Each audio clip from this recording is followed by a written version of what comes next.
Bienvenidos al primero de una serie de 3 videos que tratarán sobre los sistemas de razonamiento probabilístico.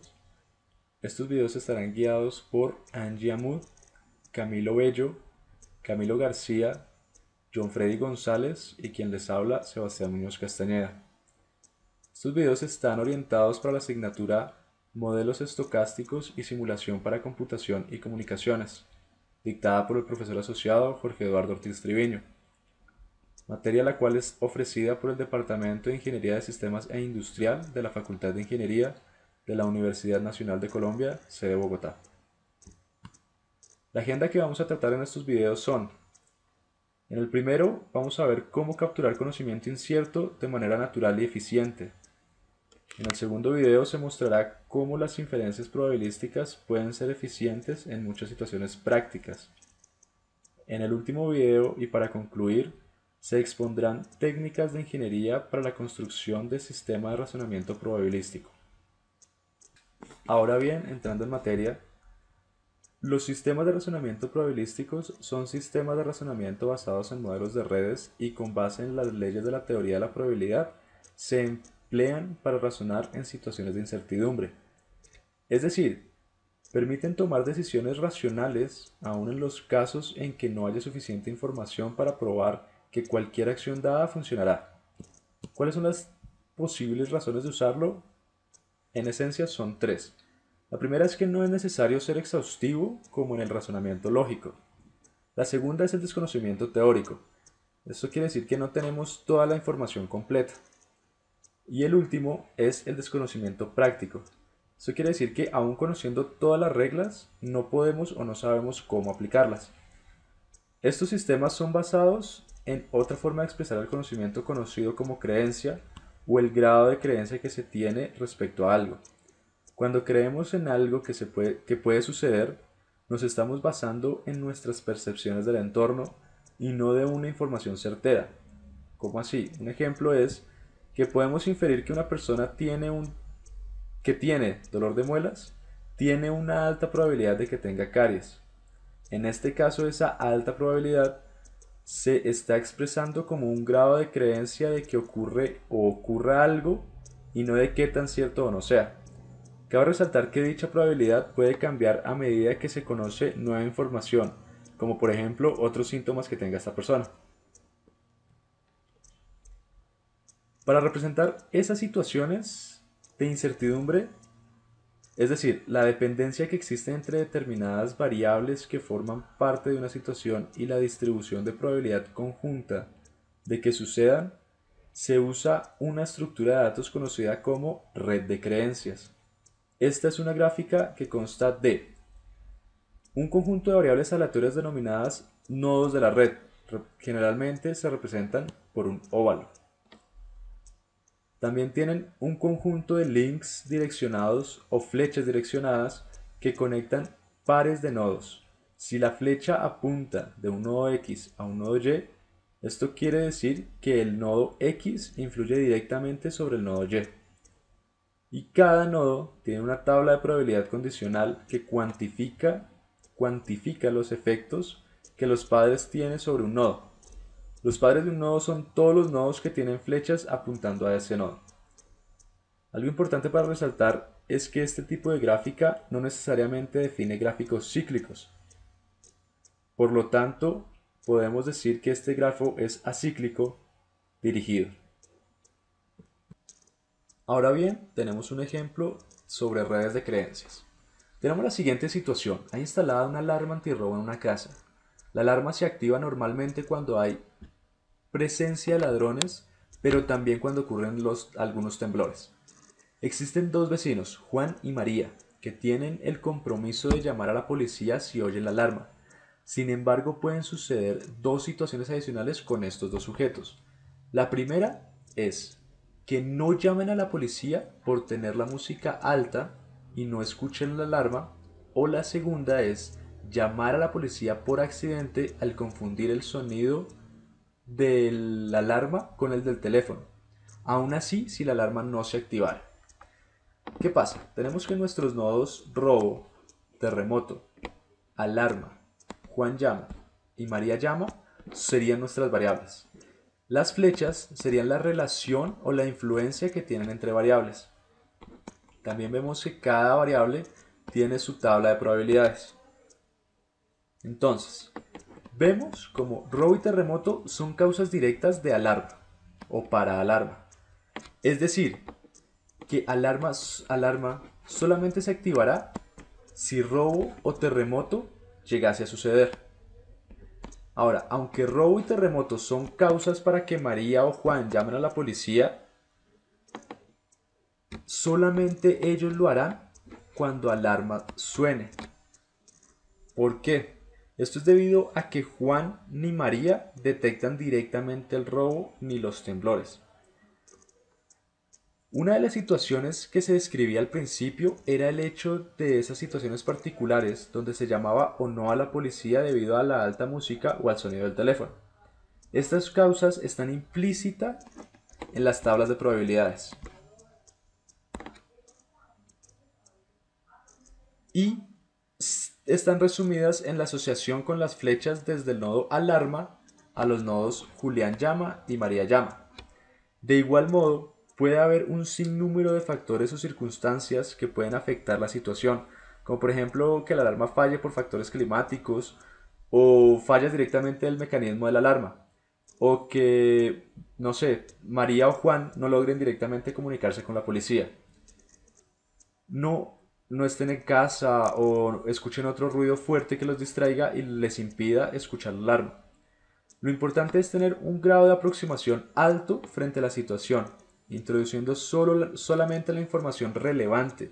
De lo contrario, aumentaría la cantidad de variables o nodos y este caso se convertiría en un grafo realmente extenso y se complicaría un poco la obtención de datos de este. Semántica de las redes de creencia. Hay dos maneras de interpretar las redes de creencia o también conocidas como redes bayesianas. La primera es considerar la red como una representación de la distribución de probabilidad conjunta. Esto es útil para poder saber cómo construir redes. O la segunda es considerar la red como la codificación de un conjunto de afirmaciones de independencia condicional. Esto es útil para el diseño de procedimientos de inferencia. Por medio de la representación de la distribución de probabilidad conjunta se puede, primero, obtener una descripción completa del dominio a través de la red y segundo, para tener la respuesta de cuál es la probabilidad de que determinado evento ocurra. Se determina por la probabilidad de que se dé la conjunción de determinadas asignaciones a cada una de las variables o nodos. Se representa de esta manera.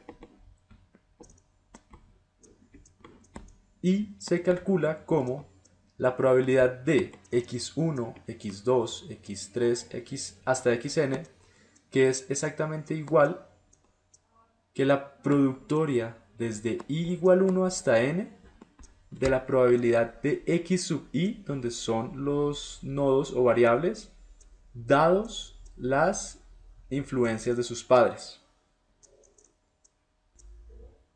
Por ejemplo, en el ejemplo de la alarma, se puede calcular la probabilidad del evento de que, primero, suene la alarma, Juan y María llamen a la policía, pero no haya ocurrido nada, es decir, que no haya habido un robo ni un terremoto. Así que la probabilidad estaría dada por lo siguiente. Esta es la expresión que acabamos de mencionar. La probabilidad de que Juan llame a la policía y María llame a la policía, dado que la alarma haya sonado, dado y que ni el robo haya sucedido ni un terremoto haya sucedido. Entonces esto lo podemos expresar como la probabilidad de Juan dado la alarma o Juan influenciado por la alarma, la probabilidad de María influenciada por la alarma, por la probabilidad de la alarma influenciada por un no robo y un no terremoto, por la probabilidad de que no haya robo y por la probabilidad de que no haya un terremoto. Si vemos la tabla de probabilidad condicional, esta sería la suma de todas estas pequeñas tablas que hicimos por variable. Así que, si reemplazamos los valores, está que la probabilidad de que Juan influenciado la alarma, o sea, que Juan llame a la policía influenciada la alarma, que sonó, es del 0.9. por la probabilidad de que María llame a la policía influenciada porque sonó la alarma es del 0.7. Ahora, la probabilidad de que la alarma suene influenciada por un no robo y por un no terremoto es del 0.001. Este porcentaje sería algo así como la probabilidad de que la alarma falle por la probabilidad del no robo, que es 0.999, y la probabilidad del no terremoto, que es el 0.998. Si multiplicamos todos estos valores, nos va a dar una probabilidad del 0.00062. Esto sería menos del 1%, mucho menos del 1%. Aunque la ecuación define el significado de una determinada red, no explica cómo construirla de manera que la distribución conjunta resultante sea una buena representación de un determinado dominio. Por lo tanto, reescribiendo la conjunción en función de la probabilidad condicional, sería lo siguiente. Vemos que la probabilidad de cada una de las variables es igual a la probabilidad de la variable, o sea, la probabilidad de x sub i, dado sus padres, o la influencia de sus padres. Es muy parecida a la ecuación que teníamos, a la ecuación que teníamos acá. Perdón. Entonces, como decía, la probabilidad de cada una de las variables es igual a la probabilidad de la variable dada la influencia de los padres o de las variables que apunten hacia esta variable por la probabilidad de cada una de las variables que apuntan, de las variables padre. Reduciendo esto, podemos decir que esto es igual a la productoria de i igual 1 hasta n de las probabilidades de x sub i, que sería nuestra variable, dado x sub i menos 1, x sub i menos 2, hasta x sub n, que estos serían los padres o los nodos o variables que influencian a esta variable. Igualándolo con la ecuación 1, o sea, justamente con las que les mostré hace un momento, igualándolos con esta ecuación, podemos tener que la probabilidad de la variable sub i, dado la influencia de los padres, suponiendo que los padres sub i están contenidos en x sub i menos 1, x sub i menos 2, x sub i menos 3, hasta x1.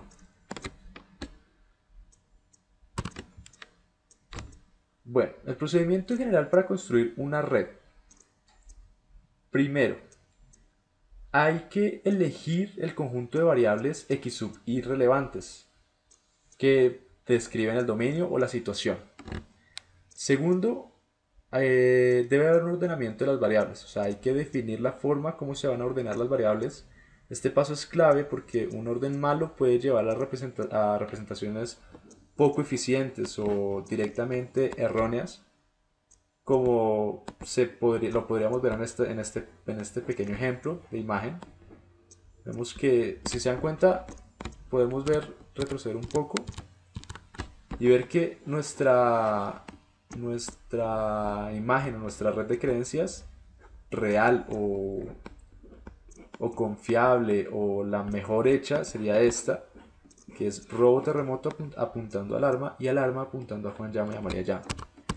Y ahora, si vemos bien aquí en esta imagen, vemos que hicimos una red de creencias un poco diferente. María llama está apuntando a Juan llama, cosa que no va a pasar. O sea, María en ningún momento va a llamar a Juan. Mucho menos María y Juan van a llamar a la alarma.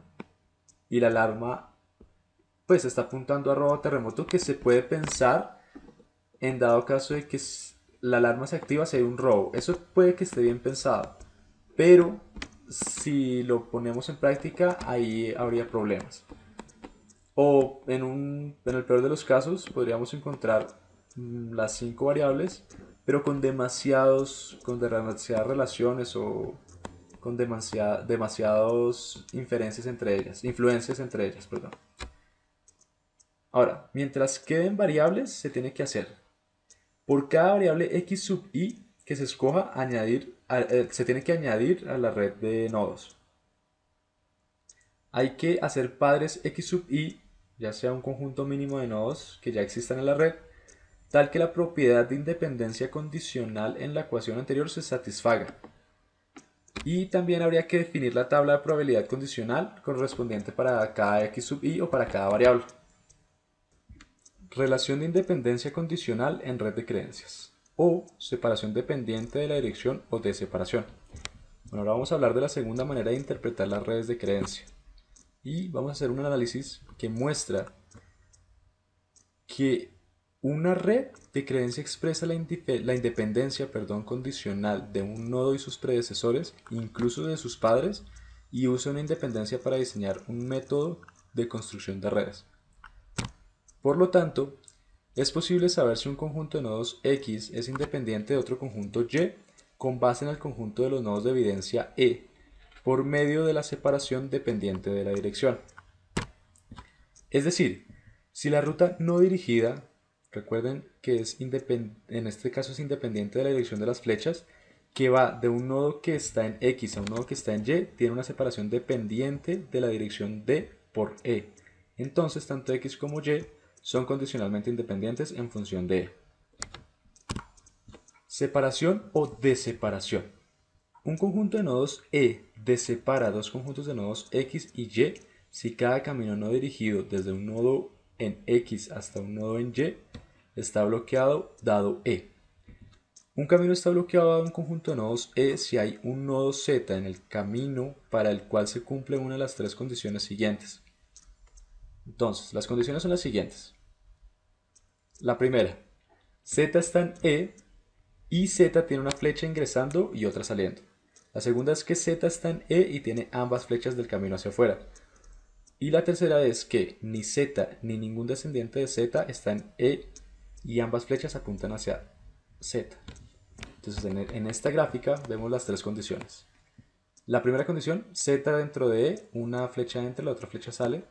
La segunda condición, Z está en E, las dos flechas salen.